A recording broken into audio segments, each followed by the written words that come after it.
MST-CET 2026मध्ये आपल्याला 2 attempt मिळणार आहेत। पहिला आहे तो आपला मार्चमध्ये आणि दुसरा मेमध्ये किंवा एंडिंग ऑफ एप्रिल। त्यामुळे आपल्याला एक चांगली संधी आहे की आपण MST-CET 2026मध्ये एक चांगलं पर्सेंटेज स्कोर करू शकता।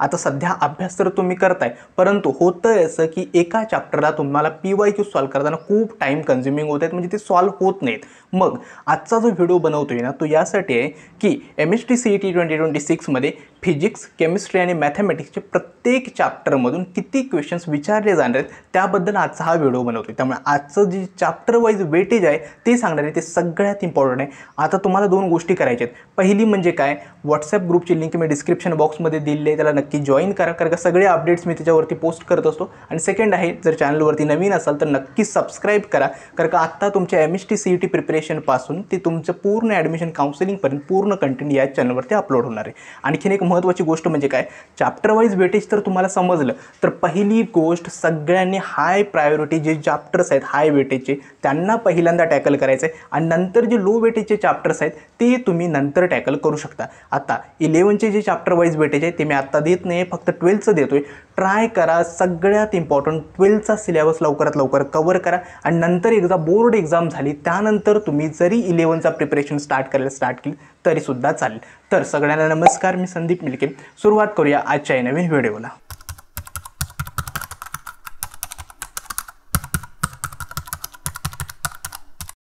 तर सुरुवातीला फिजिक्सबद्दल सांगतो की फिजिक्समध्ये टोटल आपल्याला जे 50 क्वेश्चन्स विचारले जाणार त्याच्यापैकी रोटेशनल डायनॅमिक्स हा पहिला चॅप्टर आहे, त्याच्यामधून 3 क्वेश्चन्स विचारले जाणार आहेत। ठीक आहे, दुसरा चॅप्टर आहे मेकॅनिकल प्रॉपर्टीज ऑफ फ्लुइड, त्याच्यामधून सुद्धा 3 क्वेश्चन्स विचारले जाणार आहेत। KTG अँड रेडिएशनमधून सुद्धा 3 क्वेश्चन्स विचारले जाणार आहेत। थर्मोडायनॅमिक्समधून सुद्धा 3 क्वेश्चन्स विचारले जाणार आहेत। ठीक आहे, ऑसिलेशन्समधून 2 क्वेश्चन्स विचारले जातील, आणि सुपरपोजिशन ऑफ वेव्हजमधून 2 क्वेश्चन्स विचारले जातील। ठीक आहे, वेव्ह ऑप्टिक्स आणि इलेक्ट्रोस्टॅटिक्समधून प्रत्येकी 3 क्वेश्चन्स विचारले जाणार आहेत। ठीक आहे, करंट इलेक्ट्रिसिटीमधून 2 questions, magnetic effect due to electric करंटमधून 3 क्वेश्चन्स, आणि मॅग्नेटिक मटेरियल्समधून 1 क्वेश्चन विचारले जाणार आहे। त्याच्यानंतर इलेक्ट्रोमॅग्नेटिक इंडक्शनमधून तुम्हाला 3 क्वेश्चन्स विचारले जाणार आहेत। त्यानंतर AC सर्किट्समधून 3 questions, dual nature of radiation आणि मॅटरमधून 2 क्वेश्चन्स, आणि स्ट्रक्चर ऑफ ॲटम्स अँड न्यूक्लियामधून 3 क्वेश्चन्स, आणि सेमी कंडक्टर डिव्हायसेसमधून 1 किंवा 2 क्वेश्चन्स विचारले जातील।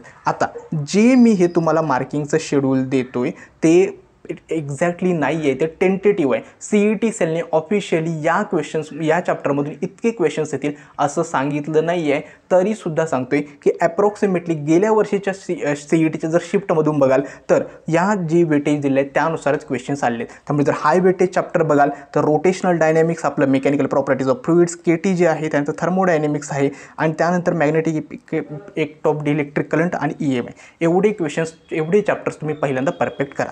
ठीक आहे, आता येऊया केमिस्ट्रीबद्दल। केमिस्ट्रीमध्ये सगळ्यात महत्त्वाचं आहे, केमिस्ट्रीमध्ये एक तर सॉलिड स्टेटला 3 मार्क्सचं वेटेज आहे, त्यानंतर सोल्युशन्सला 3 मार्क्स आहे, आयोनिक इक्विलिब्रिया 2 क्वेश्चन्स विचारले जाणार आहेत, केमिकल थर्मोडायनॅमिक्समधून 3 क्वेश्चन्स आहेत, इलेक्ट्रोकेमिस्ट्रीमधून 2 क्वेश्चन्स, केमिकल कायनेटिक्समधून 2 क्वेश्चन्स, एलिमेंट्स ऑफ ग्रुप 16, 17, 18 याच्यामधून 3 क्वेश्चन्स, आणि सगळ्यात हाय वेटेज जे आहे ते आहे ट्रान्झिशन अँड इनर ट्रान्झिशनमधून तुम्हाला 7 क्वेश्चन्स विचारले जाणार आहेत। ठीक आहे, पुन्हा कोऑर्डिनेशन कंपाऊंड्समधून 2 क्वेश्चन्स विचारले जाणार आहेत, त्यानंतर हॅलोजन डेरिव्हेटिव्हमधून 3 क्वेश्चन्स, अल्कोहोल फिनॉल्स इथरमधून 3 questions, aldehyde ketones and carboxylic ॲसिडमधून 3 क्वेश्चन्स, अमाइन्समधून 4 क्वेश्चन्स, बायोमॉलिक्युल्समधून 1 क्वेश्चन्स, आणि इंट्रोडक्शन टू पॉलिमर केमिस्ट्रीमधून 2 क्वेश्चन्स, आणि ग्रीन केमिस्ट्रीमधून 1 क्वेश्चन्स। हे वेटेज आहे केमिस्ट्रीचं। आता केमिस्ट्रीचं वेटेज लक्षात ठेवा, तर केमिस्ट्रीमध्ये एकही चॅप्टर स्किप करायचं नाही। वेटेज बघू नका, केमिस्ट्रीमधून खूप म्हणजे इझी लेवलचे क्वेश्चन्स विचारले जातात, त्यामुळे एकही चॅप्टर केमिस्ट्रीचा तरी स्किप करायचं नाही। तुम्ही या 2 गोष्टी लक्षात ठेवा। पहिला फोकस मॅथमॅटिक्सवरती, मॅथमॅटिक्सचा एकही चॅप्टर स्किप करायचा नाही, आणि दुसरा असणारे केमिस्ट्रीचा सुद्धा एकही चॅप्टर स्किप करायचा नाही आहे। ठीक आहे, जर आता याचे जे स्क्रीनशॉट आहेत ना ते तुम्ही काढून ठेवून ठेवा, जेणेकरून तुमचं हाय वेटेज चॅप्टर्सचे प्रिपरेशन करताना याचा बेनिफिट होईल। आता येऊया मॅथमॅटिक्ससाठी। तर मॅथमॅटिक्समध्ये सगळ्यात इम्पॉर्टंट आहे, एकही चॅप्टर स्किप करू नका, जरी डिफिकल्ट वाटत असेल, कारण का होतं असं की कधी कधी आपण जे चॅप्टर्स प्रिपेअर करून गेलो असतो त्याच्यामधून डिफिकल्ट क्वेश्चन्स येतात आणि तेच आपल्याला एक्झाममध्ये सॉल्व्ह होत नाहीत, आणि जे चॅप्टर स्किप करून गेले असतात त्याच्यामधून खूप इझी लेवलचे क्वेश्चन्स येतात. त्यामुळे जेवढा शक्य तितका जास्त सिलेबस कवर कराल तेवढं तुमच्यासाठी बेनिफिशियल राहील. ठीक आहे, तर मॅथमॅटिक्ससाठी सांगतोय.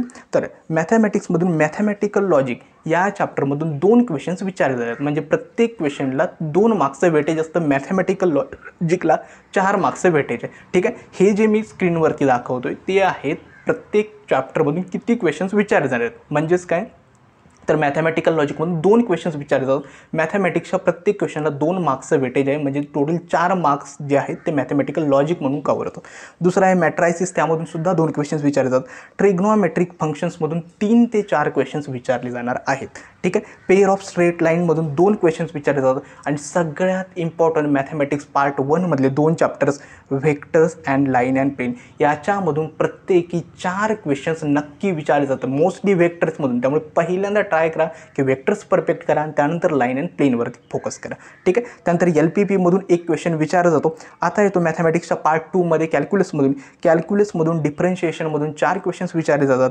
ॲप्लिकेशन ऑफ डेरिव्हेटिव्हजमधून 3 क्वेश्चन्स विचारले जातात. इनडिफायनाईट इंटिग्रेशनमधून 3 क्वेश्चन्स विचारले जातात. डेफायनाईट इंटिग्रेशनमधून 3 क्वेश्चन्स विचारले जातात. ॲप्लिकेशन ऑफ डेफायनाईट इंटिग्रेशनमधून 1 क्वेश्चन विचारला जातो. डिफरन्शियल इक्वेशनमधून 4 क्वेश्चन्स विचारले जातात. आणि प्रोबॅबिलिटी डिस्ट्रीब्युशनमधून 2 क्वेश्चन्स आणि बायनोमियल डिस्ट्रीब्युशनमधून 1 क्वेश्चन्स.